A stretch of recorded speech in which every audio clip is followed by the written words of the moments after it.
से भी बड़े दल बीजेपी को आमंत्रित करना चाहता हूं।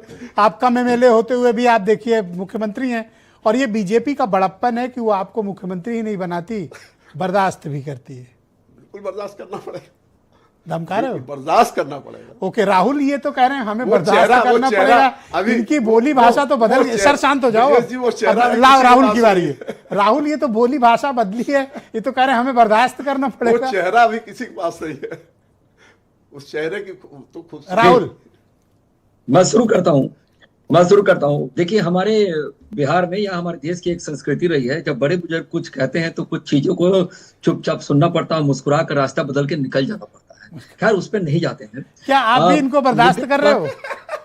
नहीं, बर्दाश्त नहीं। बड़े बुजुर्ग को बर्दाश्त करने की बात नहीं होती। वो हमारे घर के मुखिया हैं, तो उनका सम्मान हमेशा है और हमेशा रहेगा, क्योंकि बुजुर्ग से ही घर की खूबसूरती होती है। अब बात करते हैं बिहार के बारे में कि बिहार में क्या होने जा रहा है। ब्रजेश जी, जानकर बहुत आपको खुशी होगी कि ये जो चुनाव होने जा रहा है वो नेक टू नेक फाइट होगा, और बिहार को खास करके बिहार की रफ्तार बनाम जंगल राज की लड़ाई होगी, ये संतुष्टिकरण बनाम तुष्टिकरण की लड़ाई रहेगी, ये विकासवाद बनाम परिवारवाद की लड़ाई होगी, ये प्रदेश की सुरक्षा बनाम घुसपैठियों का बचाव का लड़ाई होगा, ये सनातन का उत्थान बनाम सनातन का अपमान का लड़ाई होगा, ये जन विश्वास बनाम जन आक्रोश की लड़ाई होगी, ये और साथ ही साथ बिहार के डीएनए को गाली देने वाले के खिलाफ की भी ये लड़ाई होने जा रही है।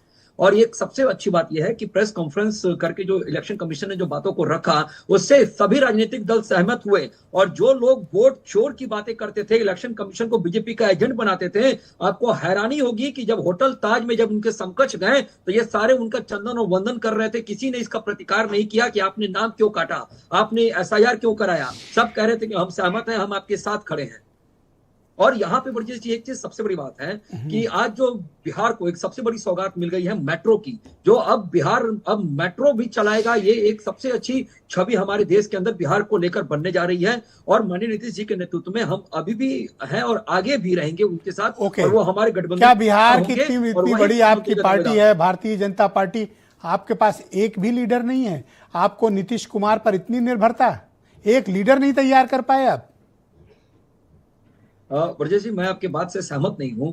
अगर इस तरह का संदर्भ होगा तो मैं आपको याद दिलाना चाहूंगा, हमारे साथी पैनलिस्ट को भी याद दिलाना चाहूंगा कि आप महाराष्ट्र का संदर्भ देख लीजिए, जब हमें कहा जाता था कि हमारे पास कोई मुख्यमंत्री का चेहरा नहीं है। आपको दिल्ली भी याद रखना होगा, क्योंकि दिल्ली में सेम प्रसंग उठाए गए थे, और हरियाणा को भूलना भी नहीं चाहिए। तो ऐसे तमाम चीजें हम भारतीय जनता पार्टी का हर एक कार्यकर्ता मुख्यमंत्री का दावेदारी पेश कर सकता है, लेकिन गठबंधन के तहत हम जो रिश्ता वो हमने शुरुआत किया था, उसको अंतिम चरण तक हम लेकर जाएंगे। नीतीश कुमार ही आपका चीफ मिनिस्टर फेस होंगे, और वही आपकी मजबूरी है, जैसा त्रिपाठी जी कह रहे थे?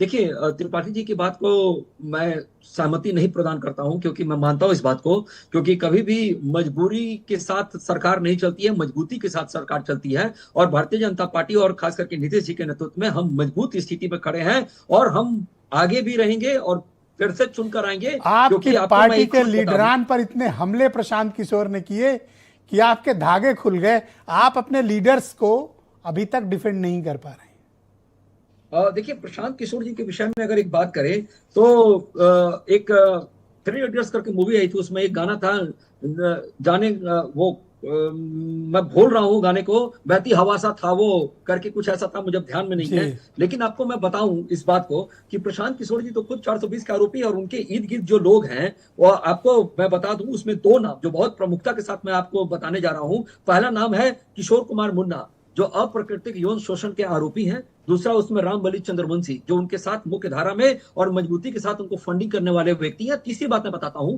कि कांग्रेस शासित प्रदेश से उनको चंदा मिलता है, और मात्र 35,000 रुपए खर्चा वो दिखाते हैं पूरे बिहार में। क्या ये संभव है? क्या ये सार्थक है? और नॉर्वे की राजदूत आती है, वो 0 फिगर वाले पार्टी से आकर मिलकर जाती है। यानी कि ये एक संदेश देने का प्रयास किया जाता है कि कुछ ना कुछ हलचल या फिर विदेशी फंडिंग करके बिहार की राजनीति को अस्थिरता प्रदान करने का प्रयास है। मतलब नॉर्वे के क्या इंटरेस्ट है कि बिहार में पॉलिटिकल इनस्टेबिलिटी करेगा नॉर्वे? ये तो प्रशांत किशोर जी बता सकते हैं। ये तो और कुछ नहीं मिला आपको। Thank you boss.